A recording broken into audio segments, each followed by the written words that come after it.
Olá, meus amigos, Deus abençoe todos vocês. Que o Espírito Santo, o Espírito de Deus, o substituto de Jesus aqui entre nós, na terra.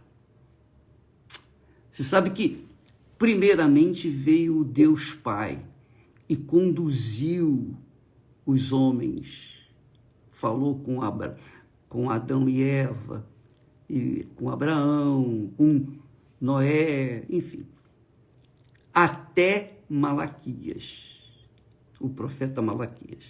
Depois, ele subiu e enviou o filho dele, Jesus. 400 anos, Deus ficou calado, não falou nada.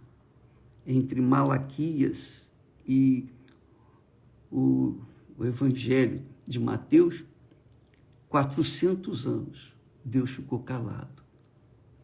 Foi então que ele enviou o seu filho Jesus para vir ao mundo, dar a sua vida pelo mundo.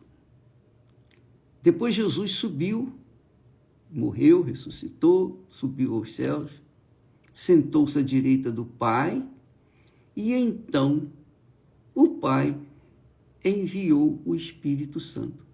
Então, desde o momento em que Jesus subiu, o Espírito Santo assumiu o lugar dele.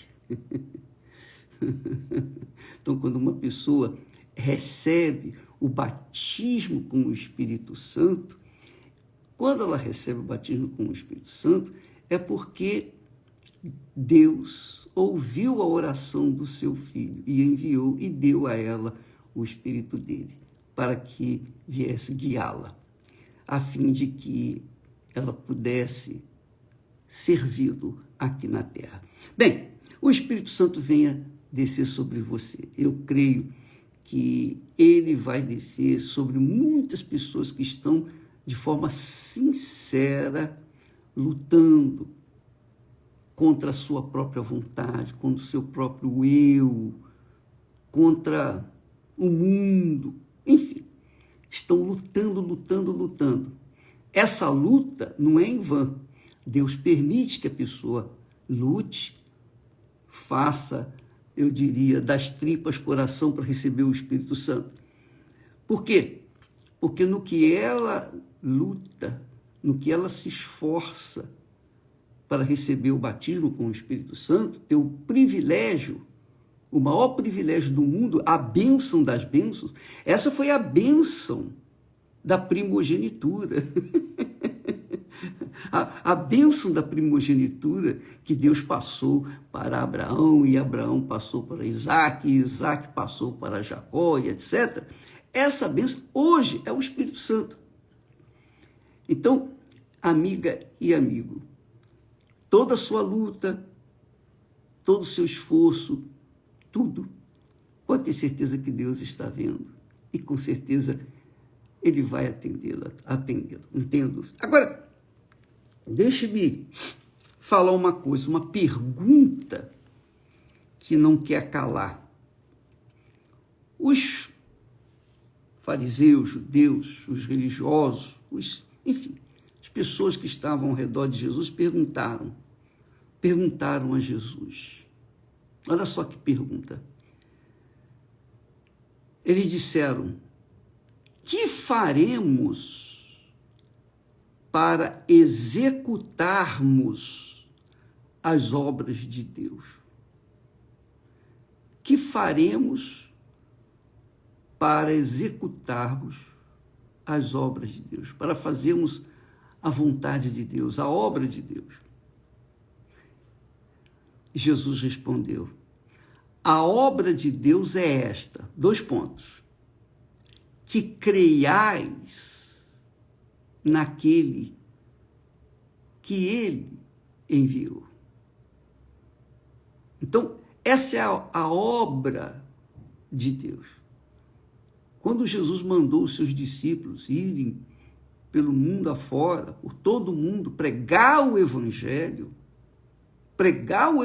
quando ele disse: ide pregai o Evangelho, curai os enfermos, libertai os possuídos pelo mal, enfim.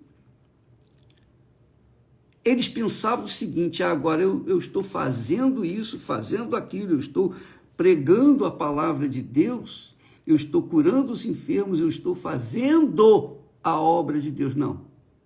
A obra de Deus, a feitura da obra de Deus é a pessoa crer naquele que o enviou, que é o Pai.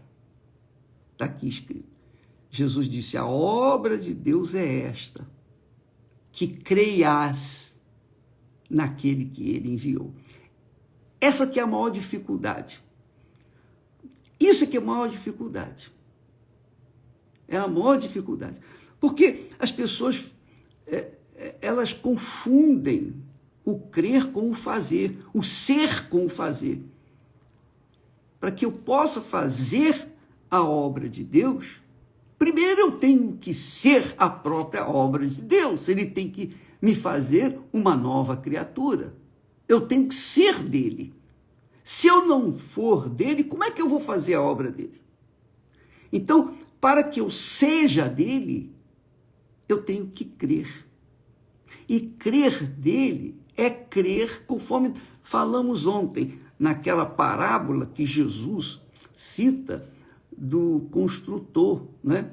O homem prudente que edificou a sua casa sobre a rocha. A rocha é Jesus.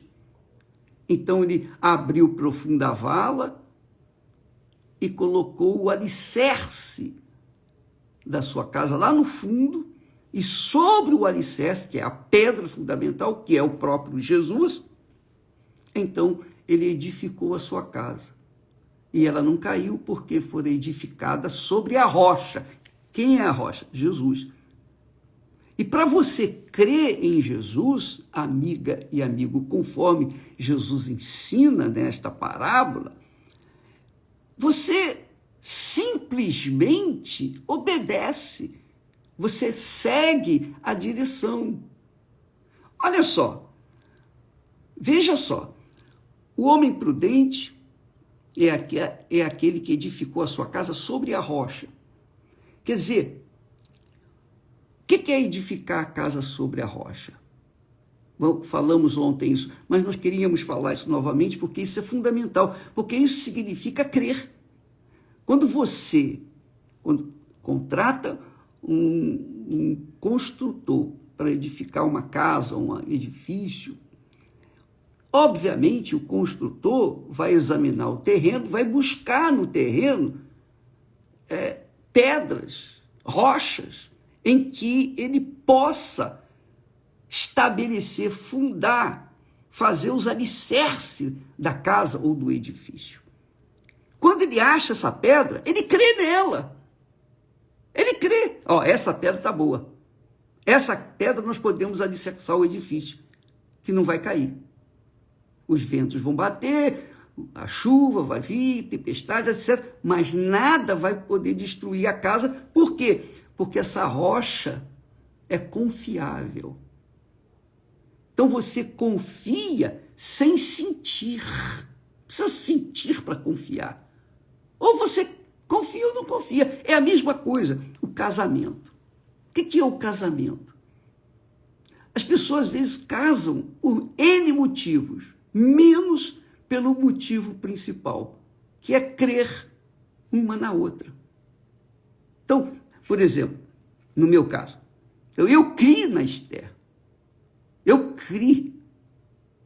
Eu não acreditei, não, eu criei. Porque eu criei, eu coloquei toda a minha força no meu casamento com ela. Toda a minha força. Minhas vontades, meu futuro.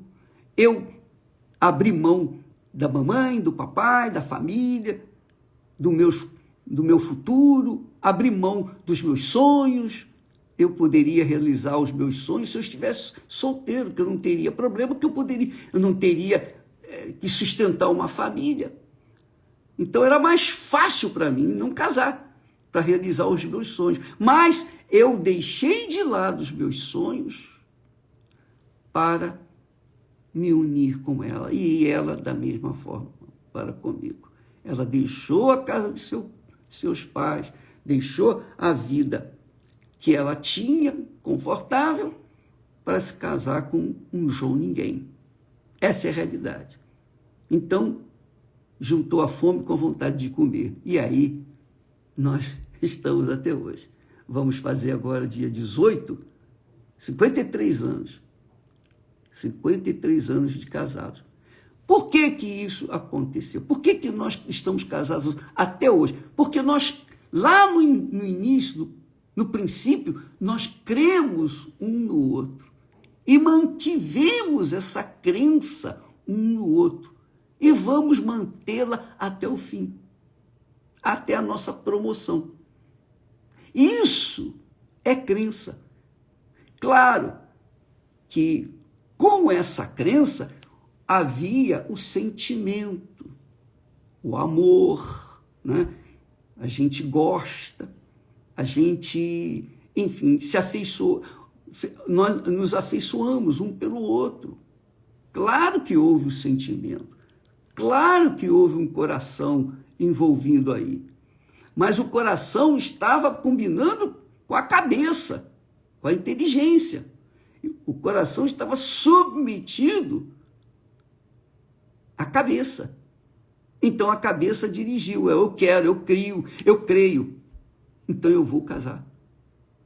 E deu certo. Lutas nós enfrentamos, dificuldades, muitos problemas, mas nós continuamos, nós ultrapassamos as barreiras. Por quê? Porque nós criamos um no outro. Você já conviveu com uma pessoa, por exemplo, um casamento, ou união, ou esse negócio de ficar com um, ficar com outro, etc. Você já lidou com pessoas em que você contava com elas, você cria nelas, mas elas não criam em você? Já aconteceu isso com você? Eu penso que é a coisa mais difícil. Eu tive várias namoradas, inclusive uma noiva, mas eu não casei com ela. Por quê?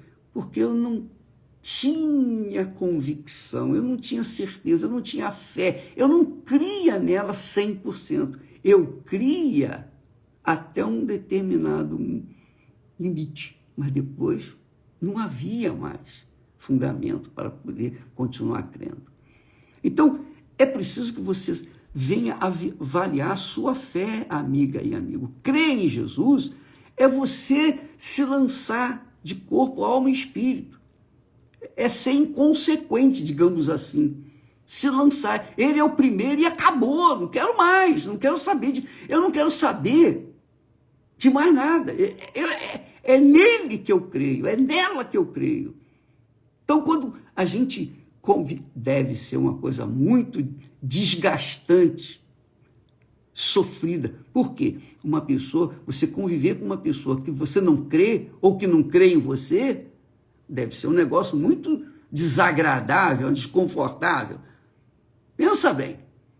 Você crê na pessoa, mas você sabe que ela não crê em você. E aí? Como é que fica? Você fica inseguro na sua crença. Ora, a obra de Deus, Jesus está dizendo, o que é a obra de Deus? A obra de Deus é que creiais naquele que Deus enviou, que é Jesus.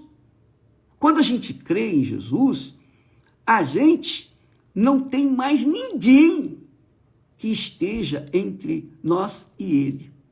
Não tem mãe, não tem pai, não tem família, não tem mulher, não tem filho, não tem nada, ninguém, marido, mulher, nada, não tem dinheiro, não tem posição social, não tem nada pode interferir nesse relacionamento de crença nele. Ele, Jesus, é a pedra fundamental da vida daqueles que nele creem. Porque sobre ele nós fincamos a nossa vida, digamos assim. Entendeu, minha amiga e meu caro amigo? Ora, essa crença é que Deus está buscando em você. Às vezes você crê em Jesus, mas não crê de todo o seu coração, de toda a sua alma, com todo o seu entendimento. Você não tem coragem de fundamentar a sua vida nele, e fundamentar a vida em Jesus é fundamentar a vida nas suas palavras. Obedecer às suas palavras, seguir as suas palavras, seus conselhos. Jesus disse de outra feita: aquele que me ama, guarda a minha palavra, faz a minha vontade. Aquele que crê em mim, crê na minha palavra. Quem crê na minha palavra, crê em mim. É isso. E a palavra está escrita. Não é difícil você crer naquilo que está escrito. O difícil é você abrir mão de certas coisas, por exemplo, do pecado, para se render 100% para Jesus. Então, muitas pessoas, infelizmente, não conseguem crer porque elas não querem abandonar o pecado. Elas sabem que elas estão no pecado, elas vivem no pecado, nasceram no pecado. Todos nós nascemos no pecado.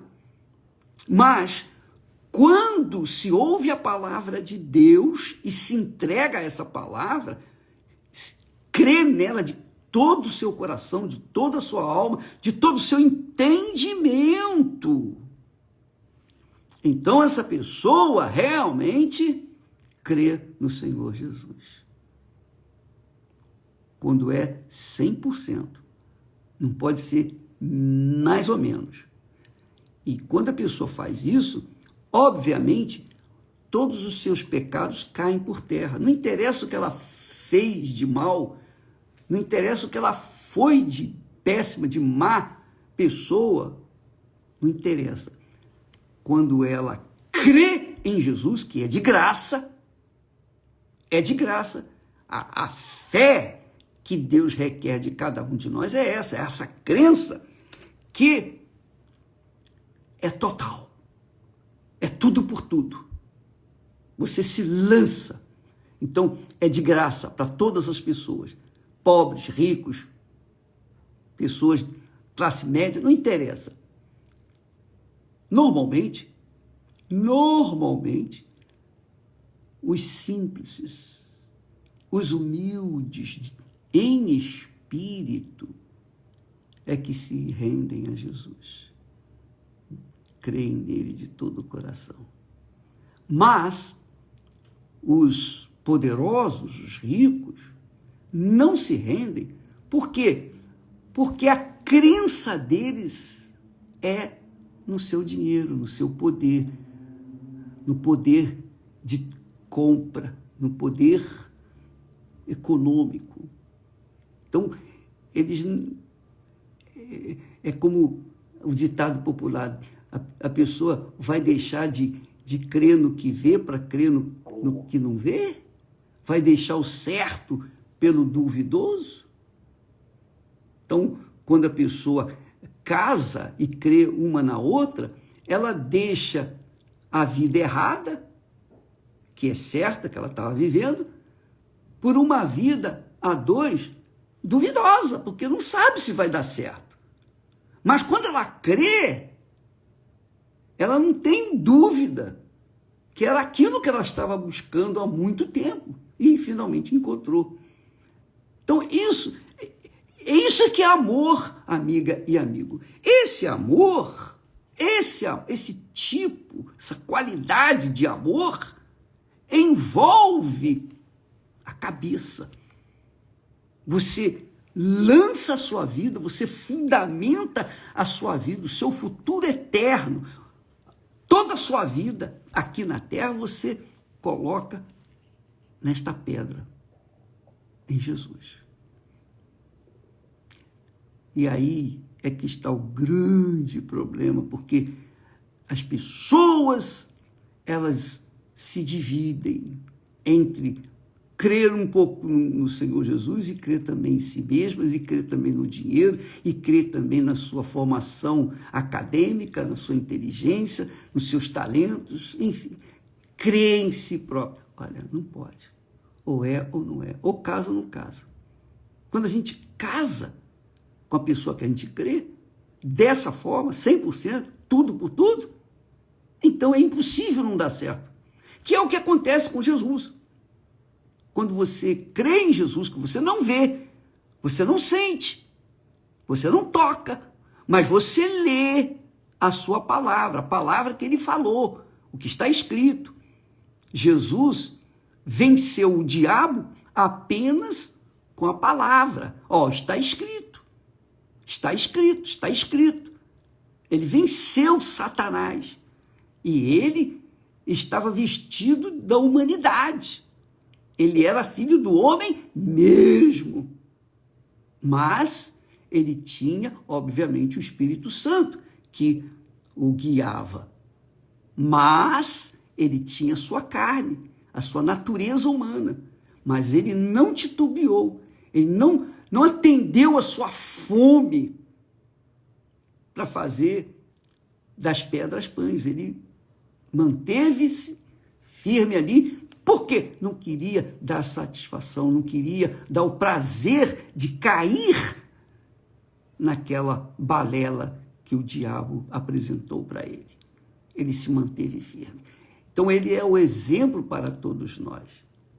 Se ele fez isso estando na carne, sujeitando-se a um corpo tão humano quanto o meu, então nós também podemos fazer. E quando Deus acha alguém que o faça, por livre e espontânea vontade, que crê no Filho dele, então Deus faz dessa pessoa uma primogênita dele, cheio do Espírito Santo. Esse recebe o Espírito dele para levar a palavra dele por toda a terra, por todo o mundo, por onde ela for. Então, muitas pessoas são enganadas pelo seu próprio coração, mas na mente elas sabem que elas não creem 100%. Essa é a realidade.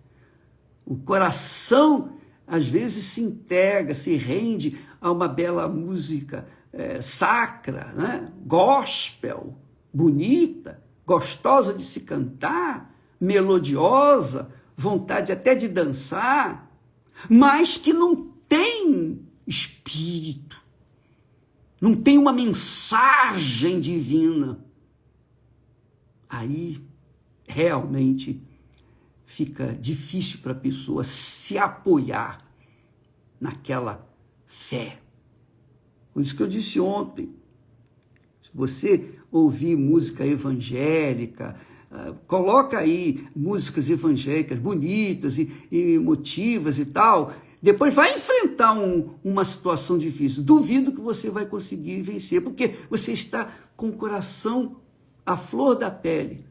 E coração, minha amiga, não foi feito para lutar, o coração foi feito para sentir. Ele só sente, gosta de sentir.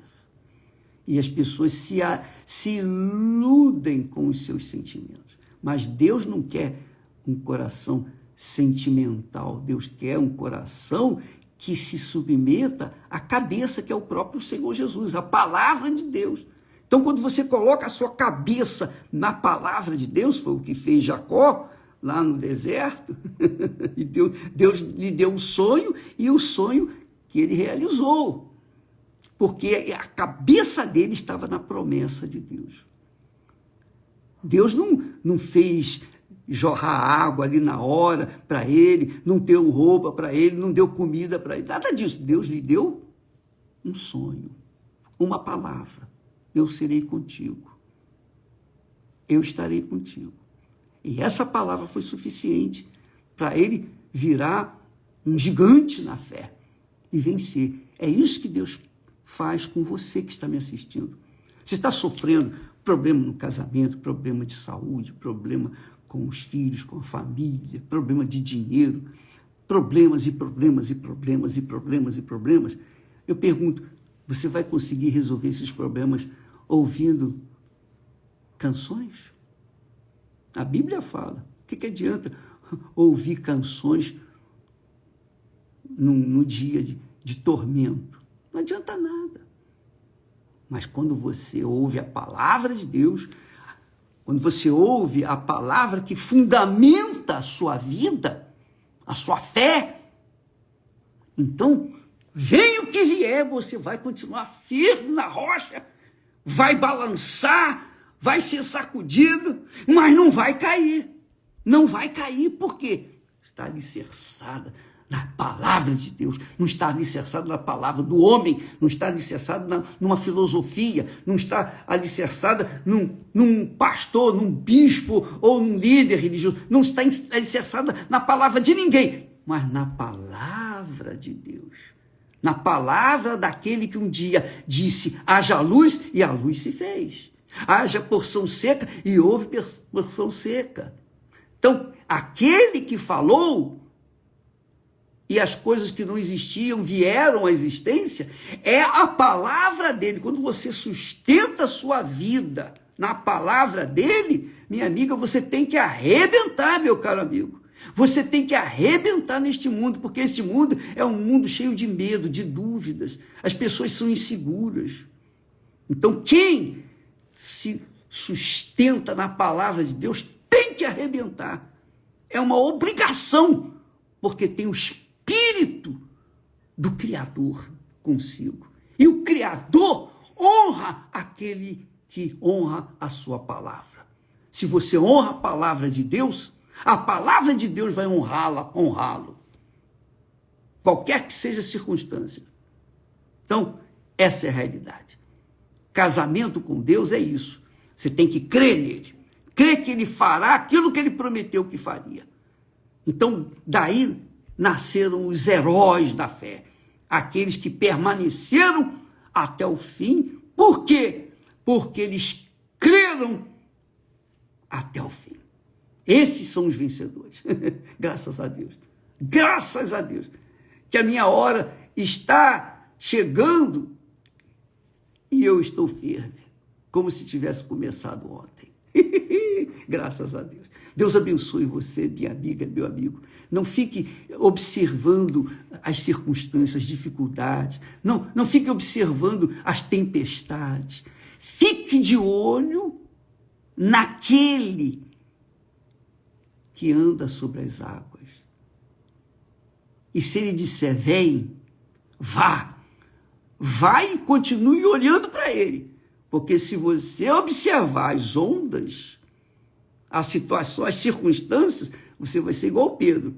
Vai começar a andar, mas depois vai afundar. Por quê? Porque deixou de olhar, de dar ouvidos, atenção, de crer, deixou de crer naquele que disse, vem. E ele diz para você, minha amiga, meu amigo, vem, eu sou contigo. Essa é a palavra. É a palavra que nos leva como vento. A gente arrebenta porque o Espírito de Deus dirige os nossos pensamentos. Nós cremos nele, cremos nesses pensamentos divinos e não titubeamos. Deus abençoe você. É isso que eu quero. Eu quero que Deus seja com você, tanto quanto ele tem sido comigo. Eu quero que Deus abençoe você, tanto quanto ele tem me abençoado. Mas eu não posso, nem Deus pode, obrigá-lo a obedecer a sua voz, a sua palavra, a crer na sua palavra. Quem crê, faz a obra de Deus. Quem não crê, não faz a obra de Deus. Quem crê, é de Deus. Quem não crê, Deus abençoe. E até amanhã, em nome do Senhor Jesus. Amém. Graças a Deus. Aliás, deixa eu falar, hoje é quinta-feira, hoje nós temos a terapia do amor, onde se ensina a amar. O amor tem que ser inteligente. Assim como a fé tem que ser inteligente, o amor tem que ser inteligente. Tem que ser inteligente para que esse amor venha dar frutos por toda a eternidade. Deus abençoe novamente, em nome do Senhor Jesus. Amém. Graças a Deus.